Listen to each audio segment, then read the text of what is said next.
My name is Casey Murphy, and I'm ACT's Director of Programs and Events. I want to thank you for joining us today for ACT's first webinar of 2022, entitled Accessible Transportation for All, presented by ACT's Valley of the Sun chapter. Before we hear from our presenters this afternoon, I wanted to quickly take care of a few housekeeping items with you. First, all attendees are on mute during this webinar. If you have a question or have a problem hearing us, please type it in the chat box located in the toolbar at the bottom of your screen. We will do our best to answer your questions as the webinar gets going. Second, we will be hosting a Q&A at the end of the webinar, so please feel free to type in your questions as we go in the Q&A box located in the toolbar at the bottom of your screen. Please note, when asking a question, please also identify who the question is for when typing it in. Finally, this session is being recorded and we'll have the recording up on the ACT website within 24 hours after the presentation ends. Now, usually I turn things over to David Strauss, but I will have the honor today of giving ACT's update this afternoon. As the premier association for TDM professionals, ACT's goal is to build a strong community of professionals and organizations working to advance and implement TDM at their work sites and within their communities. Webinars like today's are an important benefit to you as a member of ACT, providing you with valuable information on latest trends and important knowledge to make you more impactful in the work you do. Today's webinar is brought to us by the Valley of the Sun chapter, and it brings forward an important topic, creating accessible transportation for all, which represents key goals within TDM programs.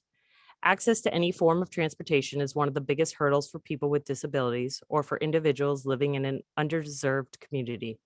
Without accessible transportation, many people simply cannot get to work, to school, or to the workplace, hindering their full participation in society. Today's speakers will talk about how we can break down the barriers and challenges to begin addressing these issues on the local level. We'll also discuss creating partnerships with organizations in your community that will help develop broader engagement and fill the need for employers. We hope that you will take back that you hear what you hear today and look for opportunities to integrate these ideas within your work. To the individuals joining us that are not yet ACT members, I welcome you and invite you to become a member of the ACT community. I guarantee you that ACT membership will be a valued investment in your professional growth with many more valuable opportunities like today's webinar. After today's event, you'll receive a note from Elizabeth Denton offering an opportunity to connect and learn more about ACT. I now want to take a moment to update everyone on some of the news from ACT. This weekend, ACT will be hosting the return of its Impact Leadership Program in Orlando, Florida. Our class of Impact leaders will gather for 3 days of professional development and leadership training to kick off a 9-month program that will help develop participants into future leaders of the organization and TDM. Stay tuned for these updates throughout the year on the exciting projects these leaders will be tackling. In the coming weeks, ACT will open up registration for the Future of Commuting Summit, a new event that was held virtually last year and is scheduled to be held in person April 26 to 27 in Pittsburgh. This unique event features 1.5 days of unique programming and interactive sessions that put all attendees into the conversation about what the future may hold for commuters and TDM. In addition to the Future of Commuting Summit, planning for ACT's International Conference is scheduled for July 31st to August 3rd in Chicago is well underway. In the coming weeks, we will release the initial program that will feature over 30 breakout sessions, tours, and keynotes. As well, in early February, nominations will open for the ACT National Awards that will recognize impactful programs, organizations, and leaders within the industry. Now, with all of that said, it is my honor to go ahead and begin today's webinar on accessible transit for all. And we'll go ahead and introduce the speakers. First, Kevin Spriggs. Kevin is the Habilitation Manager at the Abilities Connection, also known as TAC, which is a nonprofit organization in Springfield, Ohio, that has been providing services for over 70 years to people with disabilities and other barriers. Through the years, TAC has provided an array of services focused on one mission: to empower people with disabilities and other barriers through meaningful employment, training, and support. TAC is a member of the Clark County Human Services Transportation Council and Miami Valley Regional Planning Commission's Greater Region Mobility Initiative Advisory Committee. TAC is dedicated to increasing transportation availability in a reliable and cost-effective manner.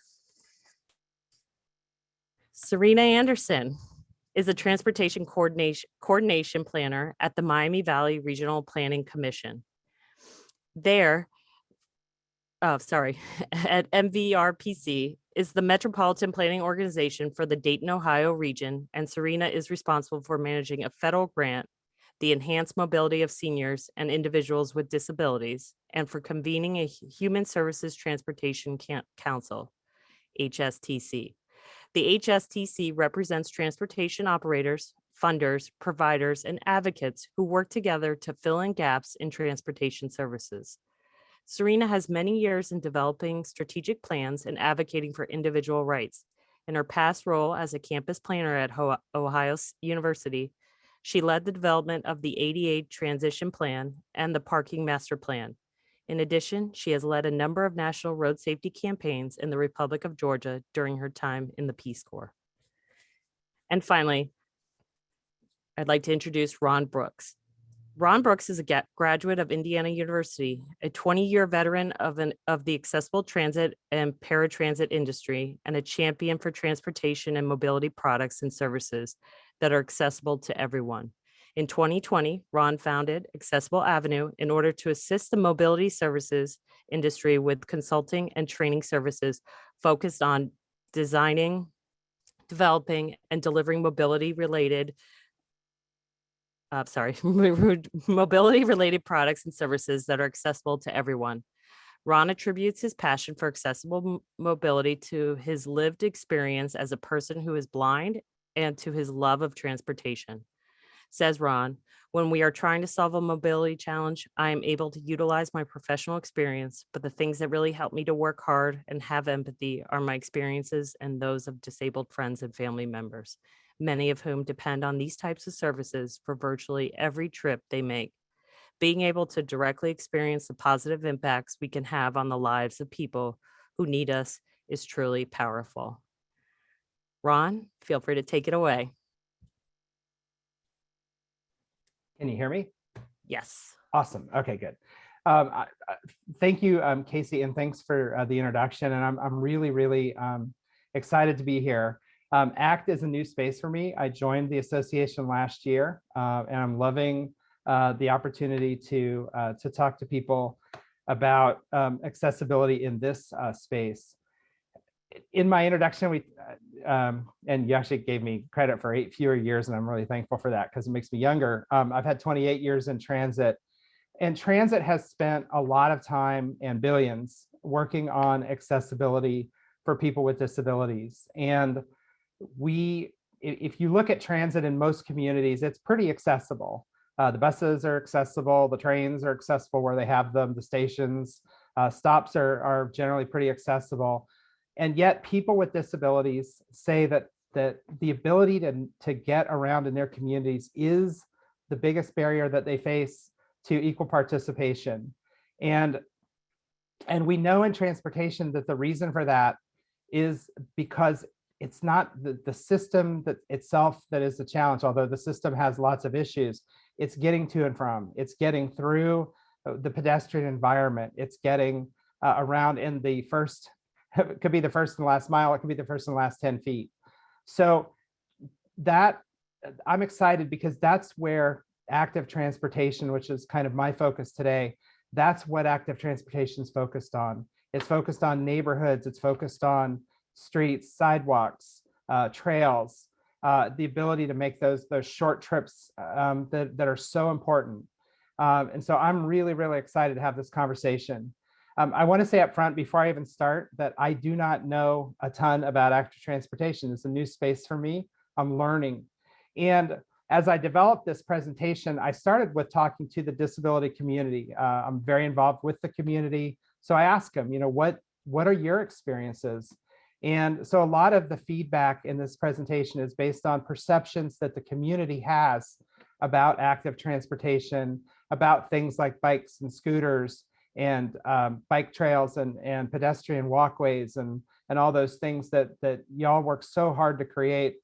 So then I started looking and doing searches and trying to find accessible examples. And what I found is that there's been a lot of work done, but people may not be aware of some of that work. And it seems to be that it's in certain communities, but maybe not everywhere. So take this presentation for what it is. It's impressions. It's a starting point for a conversation. And it is, to me, a demonstration of a need to really engage with the disability community so that we can create better, more accessible active transportation, and then tell people so they can start using it. So next slide. Let me just start out by talking about how disabled people perceive active transportation. And right now, people feel that it excludes them. And I want to say two things real quick. First off, you're going to hear me say disabled people and people with disabilities interchangeably. The community is in the middle of a language shift. Younger people are going back to disabled people language. Older people are using person first language. So I'm trying to be respectful of both perspectives. But if you hear that, that's why. So people with disabilities don't believe by and large that active transportation is very accessible. And the examples for that are scooters, bikes. There are some places where there is some accessibility, but in many systems, those are not accessible. I, as a person who is blind, cannot use a bike share program. I couldn't find an example of a bike share program that offered tandem bicycles. And if it is, I want to know about it because I want to go try it out. Pathways, there's been a lot of work done to make bike paths more accessible, to make pedestrian walkways more accessible, but challenges remain. Things like detectable warning strips where paths cross streets, things like signage for people so that folks that can't read conventional signs are able to receive information and know where they are along the path. Things like digital accessibility, mobile apps that you can use to reserve equipment or look up information, or maybe participate in a ride share program or in a van pool program. Those are often not entirely accessible. So there's concerns about accessibility. People have concerns about safety and the accessibility that these programs create around them. So for example, if you have an accessible sidewalk, but it's blocked by a bicycle that wasn't properly parked, or a scooter that wasn't docked, it impacts the safety for people with disabilities, and it impacts the accessibility of the environment. And there's a feeling that those issues aren't being addressed. And I think the other thing is just people with disabilities don't feel like they're being included as these projects are being planned and designed or managed. People feel that their needs are not as important as those of bicyclists, which make up a much, much larger percentage of people in the community. So the community feels like their needs are getting lost. And I actually don't know that that's really true, but I think there's that perception, and that's where we need to start. Next slide. So talking about what TDM professionals, I use the word managers here because I'm still kind of clueless here. You guys do all sorts of things. What you can do locally, there's really three things that can happen, and any program to make it to really start to improve the inclusion of people with disability in active transportation. The first is obvious. It's just talking to the community. It's inviting people in, and it's going to the community where the community is to share the work that you're doing and to get input. So, and I'll talk more about that on the next slide. So let's skip along. Incorporating accessibility, you're really looking at those issues, finding some examples. I was looking around and I did find, for example, Willamette County in Oregon has done an amazing job of incorporating accessibility into outdoor environments and trails. They have a whole guide. And there are lots of other examples that I was able to find. They tend to be city by city, but looking for those examples and putting them to use in other communities as programs are being developed. Making sure that equipment and facilities are designed to be accessible is super important. I want that tandem program for bike share, having paths that are marked and appropriately designed so that folks with disabilities can use them. and of course, digital and online accessibility. Managing programs so that they are safe and accessible and in such a way that folks with disabilities feel that their communities are still safe and accessible. If you're designing a program and you're going to launch a bike share program or a scooter program, knowing that human behavior comes in and planning for how are we going to deal with that when it comes up. And I know that that's something that people think about. But having ways that folks with disabilities can report issues, can give you feedback, and so that there's a quick response to getting those issues addressed so that people know that their needs are being addressed as those programs are being created.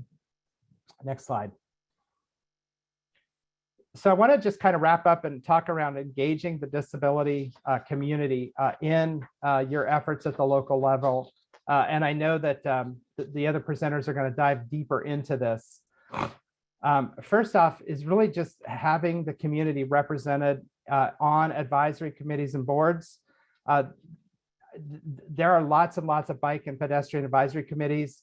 Many of them have folks with disabilities represented, but some don't. And there are probably other committees that get created for projects or standing committees, recruiting people with disabilities to serve on those committees, and really making sure that those committees reflect the community that they serve.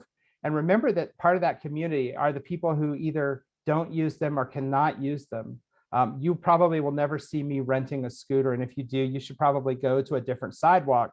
But I'm still a part of that community, and my needs and concerns should still be represented. Going to the disability community where it is and making presentations, getting input. Independent living centers are in most communities. They represent people with disabilities, a pretty broad spectrum, both as employees as well as clients. So they are a very good place to get feedback. Consumer organizations, the blind community in particular, is organized. There are a couple of national organizations that represent the blind community. They have state and local chapters in all over the country. That's a really good place to go to get input from that community. It's also a really good place to go to talk about, hey, we're doing a mobile app and we'd like to find some folks to check it out and tell us if it's working for you with your assistive technology. And then finally, not listed here, as I was reading about what they're doing in Willamette County, they are very focused on involving people with disabilities in the design of projects, in testing projects, even on things like, hey, here's a trail, we've got a guide rail, does it block your view from your wheelchair? Take a look and let us know. So involving people in project design is something else that you can do. So my last slide here is my title, is my contact slide. I will tell you, I'm looking forward to this conversation. I'm looking forward to learning more. And I'm looking forward to learning more what's being done, because there definitely is work being done. We need to feature it. We need to talk more about it. And we need to call all of us to implement those lessons learned as we go forward. I'd like to thank y'all for the time, and I want to turn it over to Serena. Thank you, Ron. Can everybody hear me okay? Okay, great. As shared before, my name is Serena Anderson. I work for the Miami Valley Regional Planning Commission. It's a real honor to be here and to be a part of this conversation. I think this is exciting. I think I've been asking ACT for a while to have a conversation around this, and I'm sure many of you have also been interested in this topic. So very excited to be a part of this panel. Next slide, please. So first of all, I want to share what is the Miami Valley Regional Planning Commission, what we do, and how that relates to the work that we're going to talk about. So MVRPC, as we call it, because it's a mouth, it's a lot of words. It is the Metropolitan Planning Organization for the Dayton, Ohio region. And what we do essentially is promote collaboration among community stakeholders and residents to advance regional priorities for our metropolitan area. So we do many things, but primarily we focus on providing federal dollars for communities to apply for community projects. We coordinate planning efforts for our region. We coordinate councils, share best practices, and We really focus on improving your regional coordination, as well as understanding our community needs. Next slide, please. So as shared before, one of our top functions is to provide federal dollars, and most metropolitan planning organizations, this is a big feature of what they do. In our region, and as well as across the US, there is a federal program called the Section 5310 program. It is from the Federal Transit Administration. This is a program that I manage here at the at MVRPC.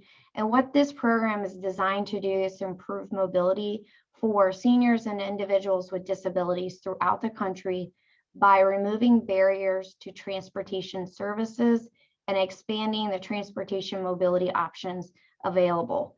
So this funding that is available is really a transportation gap filling program, primarily focused on a lot of nonprofits, at least in our region, because the transit agencies get their own funding, and this funding is a separate pot of funding available to fill those gaps of services. And a lot of times they're focused on human services agencies.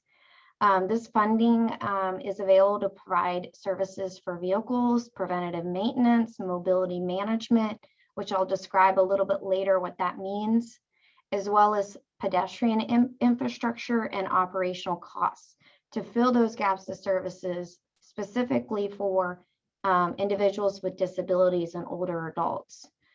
Next slide, please. So in our region, we've been running our 5310 program since 2008. So we've got a number of years where every year we get funding that's allocated to us from the Federal Transit Administration, and it's based on a metropolitan size. And every year we get applicants who apply for that, mostly transportation providers or nonprofit human service transportation agencies. So in our region, we've awarded 60 vehicles to 16 different agencies, and we have provided almost 160,000 trips over the years, as well as almost 1.8 million miles traveled. And essentially, the way I think of it, that is 1.8 million miles that was specifically designed to fill in those gaps of services for individuals with disabilities as well as older adults. So this is really making a huge impact on our region and is available in many metropolitan areas. Next slide, please. As a part of the 5310 program, you're required to develop a human services transportation plan. In our region, our HSTC plan was developed using grassroots community input, focus groups, and stakeholder interviews. We surveyed transit users, and then we did a thorough data analysis. Essentially, this plan guides the funding of our 5310 grant, but it also is designed to guide existing transportation providers to enhance partnerships and address and look into emerging technologies to solve gaps in transportation services. So we developed 5 priority areas for our region for unmet transportation needs, and then we developed goals for our region to address these priorities. For our region, our 5 priority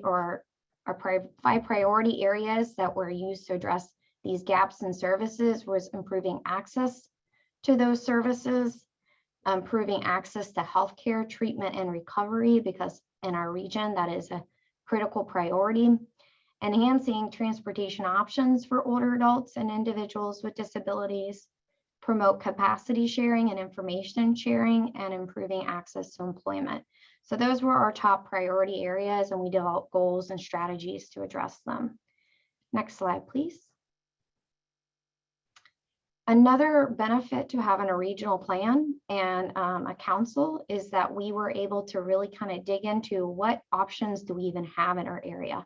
Many people who are looking for transportation options, especially if you're talking about in a region where there isn't always a public transit option, it's hard for them to know what's available. And so, and not only that, but it's hard for communities to identify how to prioritize investments if they don't know a full picture of what transportation options are. So there are in many communities not only public transit, but nonprofit transit that's available in a lot of various organizations. So in our region, we cover 8 counties in Ohio, and with our focus being our metropolitan area in Dayton, Ohio. And we have a number of surrounding counties around our metropolitan region that are very rural. So we were able to capture a snapshot of how many providers do we have in our area by type. Are they public transit? Are they community? Are they providing a community service? Or are they a human service organization that also provides transit? And then we can assess them. So what we discovered across our region was that only 31% of our providers were crossing county lines. Only 25% were offering weekend services, and they were operating during a typical Monday through Friday business operation hours, 10 hours a day. And only 69% of them were offering some level of passenger assistance. So being either door-to-door assistance or curb-to-curb assistance, only about 70% of them were offering that. So in reality, our transportation isn't confined by county lines, and yet most of our transportation is not crossing county lines. And also most of our providers are only operating during business hours and offer limited nights and weekends, while many people who are transit dependent are not operating on those types of schedules. They're going to work in the evenings, or they're working on the weekends, or visiting family or friends on the weekends as well. So having a snapshot of kind of where is the gap? And for our region, the gap was crossing county lines and operating nights and weekends. Next slide, please. We also, as a part of our planning effort, we run a Human Services Transportation Council. And that committee is open to public, private, and nonprofit transportation providers, as well as seniors and individuals with disabilities and advocates of those groups. The majority of our council consists of nonprofit agencies who represent older adults and individuals with disabilities and provide services to these populations, either through human services, healthcare, or recreation services. And often, their main function is not transportation, but they provide transportation to their clients to make sure that they can access those services. So we have a lot of variety of people over the past, since 2008, that have come and gone to have conversations to either work together to develop plans or policies, or to kind of share information. Next slide, please.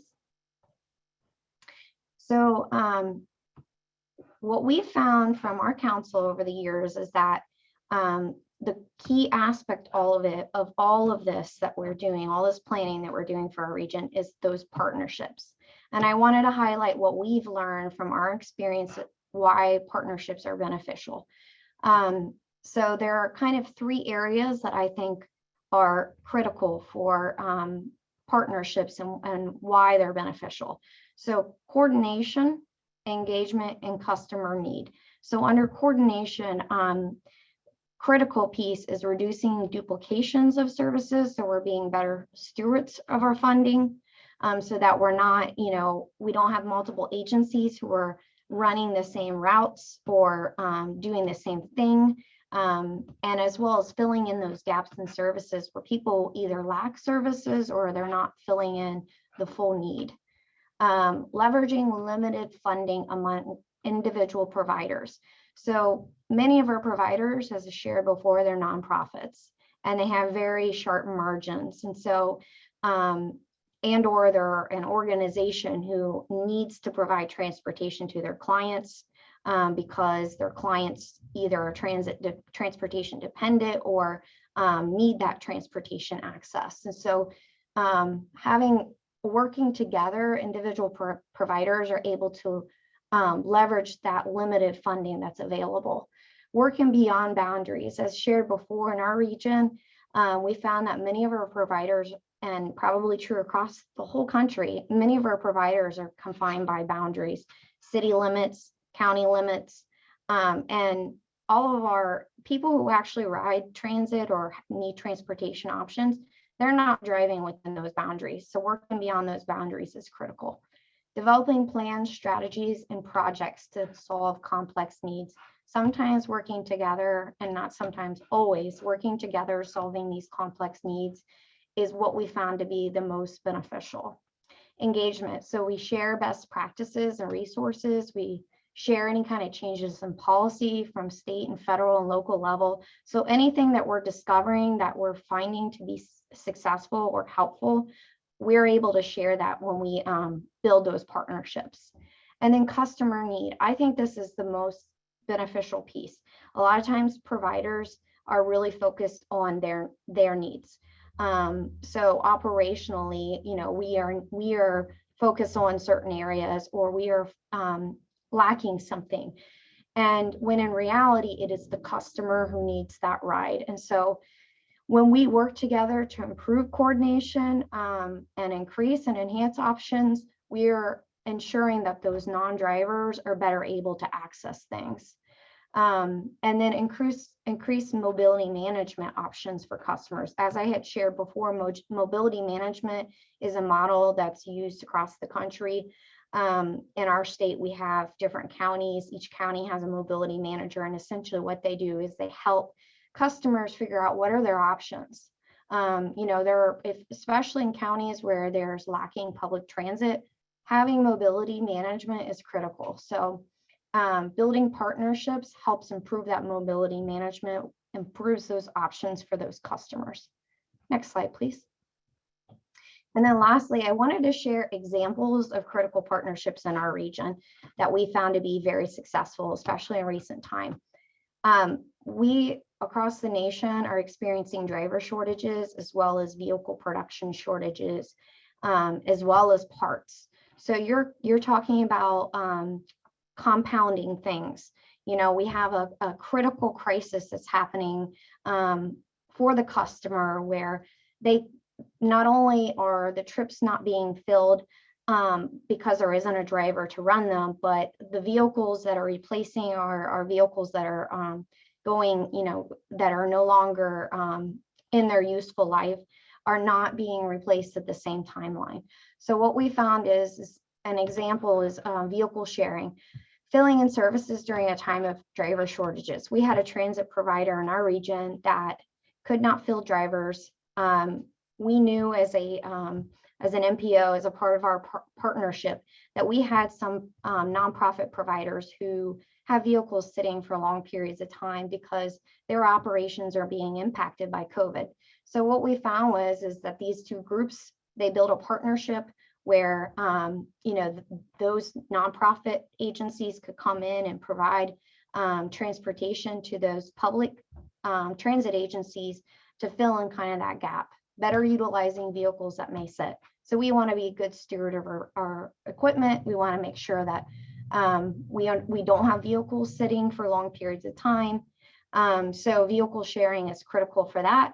And sometimes you might have somebody who has hours of operation where they only operate during certain hours, while another organization operates in the evening or the lunch hours. They're able to build a partnership where they can better utilize their vehicles, solving customer needs by crossing county lines and extending service hours. So that is kind of the result of it, is that when these shortages happen, when we're not utilizing our vehicles at its maximum capacity, our customers are not getting the services they need during the hours they need and in the geographic areas that they need.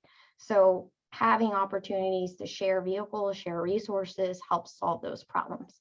Maintenance sharing, so sharing maintenance contracts or data during a time of part shortages, especially. Some organizations can't have backup parts in their stock because they can't afford it. But then when they go to purchase if they need to get their vehicle repaired, it may take some time to get those replacement parts. So having kind of shared contracts may help. storing vehicles in other lots to prevent theft and vandalism. So there is also, again, a national crisis going on where catalytic converters are being stolen from vehicles, and especially in these smaller nonprofit organizations who have very small vehicle fleets, they often don't have a place to store their vehicle to protect it from these type of issues. So having a place, having partnerships where they could share storing vehicles is very helpful. And lastly, selling higher mileage vehicles during a time of vehicle shortages. So if you are in an agency where you only run your vehicles to a certain mileage and you often sell it, there is opportunities where other agencies may be interested in buying those higher mileage vehicles to operate their services, because there is a 1 to 2 year delay in getting a replacement vehicle. So these are the examples that we found to be examples of critical partnerships to kind of solve gaps in needs and services in our area. And with that being said, I want to thank you all for this time to present. I have shared my contact information here. If you have any questions about projects or programs that we're doing in this area, we're happy to answer that. And now I will pass it over to Kevin. Thank you, Serena. Everybody hear me okay? Okay, excellent. So my name is Kevin Spriggs, and I'm with the Abilities Connection. And we work very closely with Serena and her crew. So I think it's going to be interesting to see so as we go through this process, we're going to be identifying our journey through some of those unmet needs that have been identified at the regional level. So just a quick overview. Casey, you can forward, next slide, please. Just a little bit about TAC. We talked in the beginning, we've been around here for a long time, been about 70 years. Our mission is focused on empowering people with disabilities and other barriers to achieve their fullest potential. And we vision a world without barriers, or a world where disabilities are not barriers. We started providing transportation in 2013, and we are a Medicaid waiver provider. So we work solely with folks with developmental disabilities. Probably right around 2020, we had an opportunity for not just to use transportation as a byproduct of getting somebody a service, but to really focus on some strategic growth in this area. As Serena indicated, we have been utilizing the 5310 funding since 2008. I think we currently have 13 vehicles through that funding. But we didn't want those vehicles sitting over the weekend. We operate, your traditional 7:30 to 4 o'clock schedule. And we knew that we needed to be good stewards, and we knew that there was a lot of need locally. So we launched an initiative that essentially is going to meet the unmet need for transportation anywhere and anytime. Kind of a lofty goal. Next, Cassie.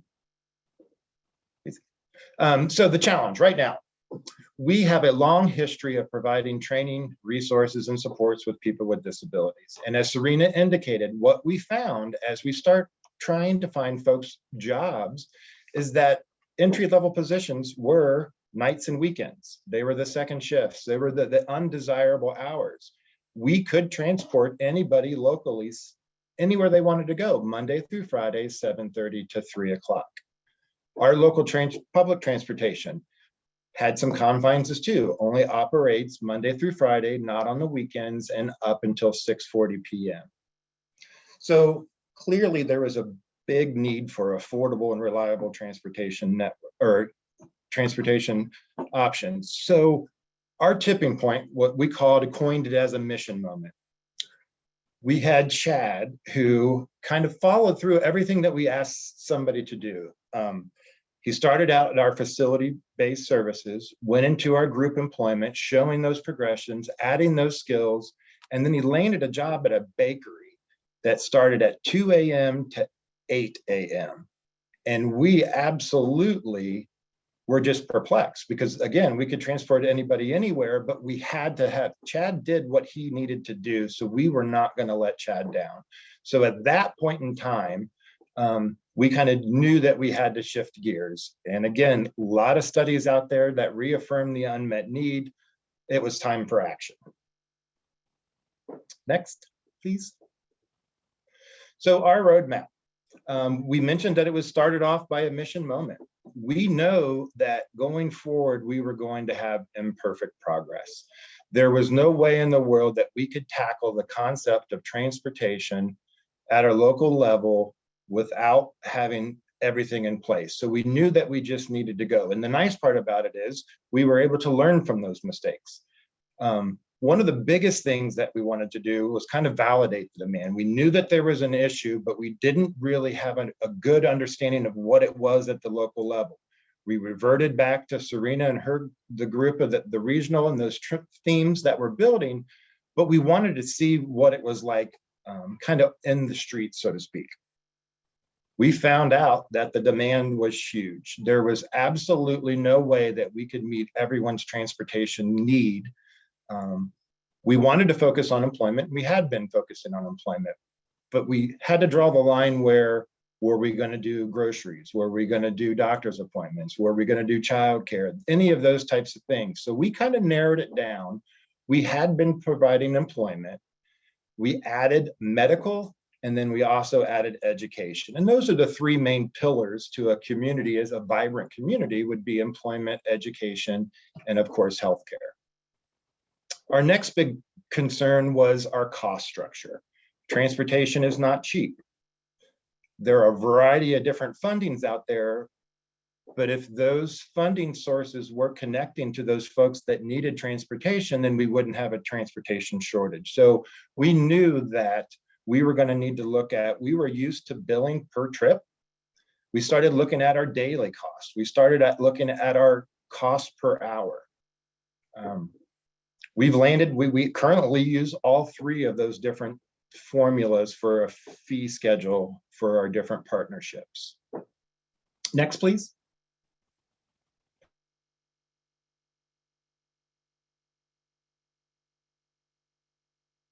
So the local level. Obviously, we were involved in the Miami Valley region. We did a lot of kind of just singing from the mountaintop. So we started working with our county boards. We started talking to other agencies in the human service. More importantly, we wanted to get in front of our local leaders. So we did a legislative update. We send it out each year, and we got a hit from one of our local county commissioners. So that gave us an opportunity to get in front of them.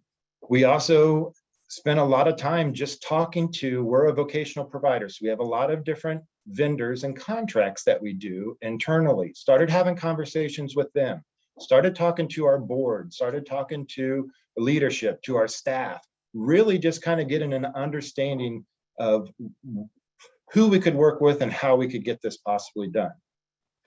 We also spent a lot of time advocating at the regional level with our state representatives as well as federal. We were very fortunate enough to get all of our state representatives as well as federal representatives in the last 24 months at our location.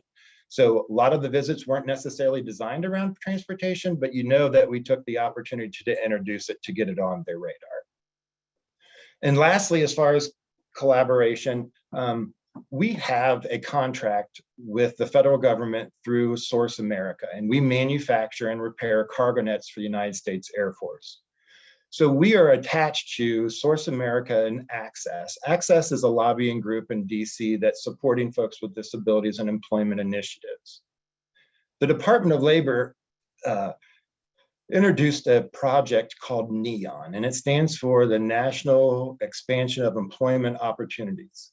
And the Department of Labor identified some funds to identify 5 subject matter experts across the country. And we were fortunate enough to get 2 of those subject matter experts in transportation.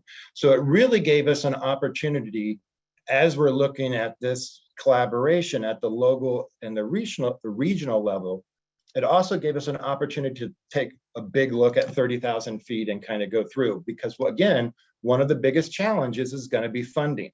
We are not going to solve this issue with transportation without additional funding. So that's kind of the things that we've been talking with. Our local congressional congressmen have earmarks that they set aside, which are essentially slush funds that they can use for projects.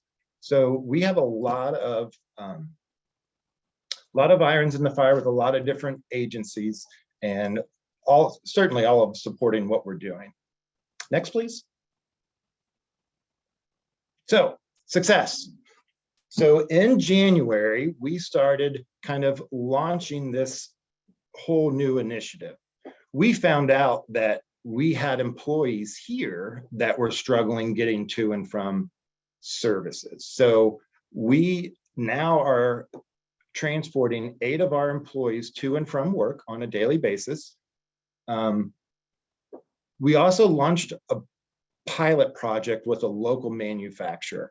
And this was done through, when we talk about kind of collaborating at a local level, we spend a lot of time also in our chamber converts meetings. We did the Rotary. We traveled to different Rotarian groups and kind of spent some time to get in front of them. And that led to this link. A local manufacturing company was actually having a hard time maintaining employees due to lack of transportation, and they were actually going to go out and buy vehicles.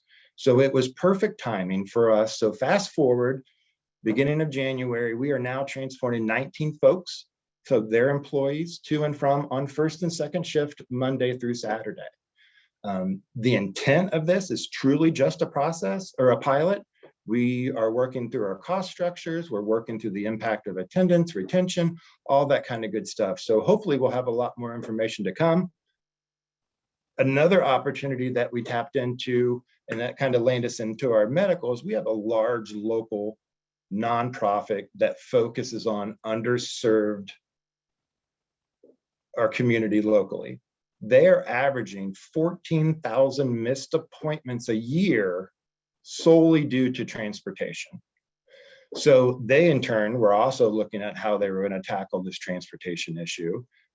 Us being an established provider, trying to make it an impact locally, partnered with them. And so now we're in the process of working through that. We haven't finalized the deals, but the intent would be just picking up folks and taking them to and from doctor's appointments. And that's, again, something that this medical nonprofit didn't have the resources for transportation. We were already established, so it was a good fit. Next, please. So our next steps, we indicated transportation's not cheap. So we are actively pursuing funding sources in a variety of different ways, and even locally all the way to federal. We are also exploring expanding other pilots. We have other manufacturers that are getting wind of their employees getting to and from, so they are also interested in us establishing that process. We were very fortunate that Neon selected us to continue that for another year. So we will be working with some subject matter experts in transportation. Biggest thing is just going to be getting that messaging and that education out into the community that where they need to go if they have a problem or an issue with transportation. So again, our sole focus right now is to be able to sustain an affordable 27 transportation services for anyone in our local area with a barrier to employment, education, or healthcare. So a lot to unpack there, I know, but again, thank you very much. It was a pleasure. It was wonderful to hear from Ron and Serena, and look forward to some questions. Awesome. Thank you, Kevin. And thank you to all 3 of our panelists. This is a great webinar to kind of do as a stepping stone, especially for our industry and folks looking to enhance their programs even further. I'm going to real quickly, we're going to get to all the Q&A that we can. I'm going to launch just a quick poll here. Just wanted to get everyone's take on this webinar. Hope you liked it so far today. If you can take a moment to fill that out for us, that would be wonderful. Okay, now we're going to get into the first question here. I'm going to start with you, Ron. Ron, you mentioned that public transit is generally accessible for people with disabilities, but are there common themes you hear regarding transit-related challenges for people with disabilities? This gentleman said, we are updating our human services coordinated plan to identify unmet needs of people with disabilities regarding paratransit. Yeah, so a couple things that come to mind. One is, and Kevin alluded to this and Serena did as well, it's hours of operation. Transit is not always available when people need to travel. Frequency of service has, and these are not, by the way, these are also non-disabled people. So frequency of service, hours of operation. A couple of the issues that are maybe disability specific, and these are more on the paratransit side. People are challenged by the fact that because paratransit is shared ride, and particularly for work and appointments with time that are time bound, it's really hard to predict how paratransit is going to work in terms of getting to and from on time. Sometimes it's early, sometimes it's late. It depends on how many people are on in the ride with you. So those are kind of some of the issues on the paratransit side. And what I would say with regard to fixed route, one of the challenges paratransit faces is it is the service that many people use because they can't use the fixed route system. If we could make the pedestrian environment more accessible around wayfinding to and from transit, many people who currently are dependent on paratransit may not be, and it would allow for paratransit to be more able to better serve the needs of people who truly need paratransit. So to me, I mean, it's really, when you look at paratransit, you need to also look at fixed route transit because fixed route transit, the extent to which it meets needs, it takes pressure off of paratransit so that it can better serve the community that needs it. Excellent. Thank you for that. And I know there was a question real quickly about recording this. Yes, you can see the slides in the recording. It will be up on the ACT website within 24 hours after we conclude here. This next question, I'm going to turn it over to you, Serena. How are you marketing your programs to reach the communities that need them? So kind of as Ron had explained, going to the people directly is always the best option. So, we definitely have, because we're a public entity and because we have certain policies and requirements, we have to notify of every meeting, everything is public knowledge. So we do our best to, we use our media sources, we use our newspaper sources, we use our transit providers to get information out, but we also go to where people are meeting. So if we know there are active advocacy groups or there are active organizations out there, such as senior centers or other organizations, we like to go to where the people are, as well as, mass outreach. Excellent. Thank you. This next question can go to all three of you. I might start here just because you finished up, Serena. Maybe you can start off and I'll open it up to our other panelists as well. Sometimes getting meaningful public participation, especially now that most people are still working remote, can be really challenging. Do you have suggestions on how to creatively and effectively engage people with disabilities in planning and service delivery? So this is a very good point. As I had shared before, public participation is critical for the work that we do. It's an actual requirement from, most of the funding that we have. We are required to increase public participation. And as shared by Lisa in here, that it is becoming much more difficult and challenging. So I definitely know that getting that is very challenging, but what we found best is going to the source. So for instance, we do have local advocacy groups that have been meeting throughout COVID digitally through Zoom. We attend those, even if we aren't on the agenda, just to kind of hear what they say, what are the challenges that they're having, and to build those relationships. And I would say, secondly, sometimes it's not quantity, it's quality. Making sure that you're reaching out to the right groups to kind of make sure you're capturing that and building those relationships. As shared, we have built some great partnerships with advocacy groups and people who are very active already in their community. So I would say quality is better than quantity, but it's definitely a challenge right now to try to get people to engage during this COVID crisis. Just to add a couple of comments. First off, I completely agree that going directly to the community is the best strategy.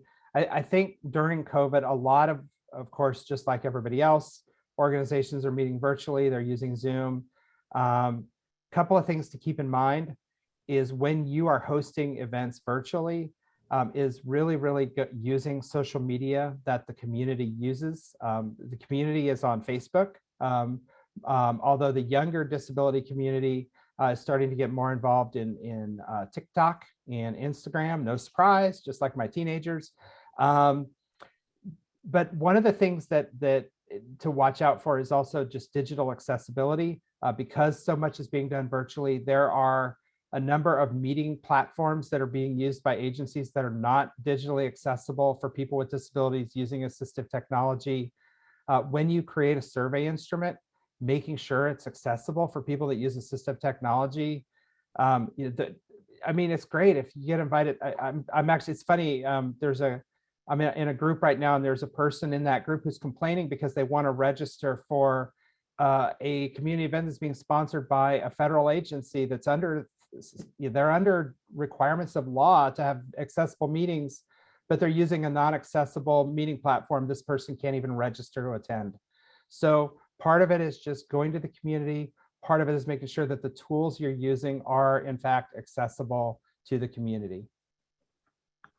Thank you, Ron. Kevin, anything to add to that, or? Sorry, you're muted there. Sorry, no, we really just follow kind of what Serena had indicated. Okay. The same approach. Okay, I'm going to ask this last question here for you, Kevin, direct kind of to Yes. you. And again, anyone else can and jump in, but how can organizations successfully recruit people with disabilities to committee boards without tokenizing them? Yeah, so that's an excellent question. I think so my experience here with, I guess, disabilities would be, so I would take it to a different level. So a lot of times we perceive, or we fall victim of perceiving somebody with a disability as someone that you can't speak openly to. So I would just simply suggest directly going to, I know that locally here, there's a lot of different groups that meet. We have several groups within our organization that meet, are self-advocate groups. So certainly tapping into some of that. We do a lot of virtual stuff now, so we're still able to spend some time with some folks.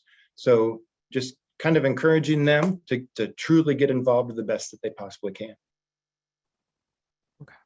Anyone else? Yeah, I can't resist because you talked about tokenizing, and that is a really important question, because it's easy enough to get a couple of folks with disabilities on a board, and you feel like you've gotten there. And I think there's two sides to that. I mean, I think part of it is just making sure that you are seeking people who will challenge you and challenge what you already think you know. And I think the other part of that is the people who are making decisions about appointments need to get out into the community and experience, the best way to appreciate the input from the community is to go out into the community and experience the community to the best of your ability from, in the native element. So going out and spending time within the disability community first, listening to the issues that people have, so that you're already a little bit versed on this as a staff member of an agency. You're already a little bit versed in the challenges that people are telling you about, so that when you then go out to the community to ask people to get involved, they already have seen you, they know you, they trust you, and they will give you honest answers, and they will, that are not necessarily what you were hoping to hear. So I mean, I think it's both. Thank you. Serena, anything before we wrap up, or you? I would say that look to the people who are already active and already have a voice that they feel like they want to share, or empower somebody who may not have done that before. And Ron shared this before. It's all about building that relationship and trust, because people are sharing their personal experiences. And you really need to have that trust put in place to hear their personal experiences. So that's all I have to add. That was a good ending. I thank you. Appreciate that. I want to thank all of our panelists today for a fabulous job and a great way to introduce this topic to our members. Please stay tuned. We will be opening registration for our next webinar, which will be Thursday, February 3rd at 2 p.m. Eastern Time. Once again, thank you all again for joining us this afternoon, and have a great rest of your day. Bye-bye.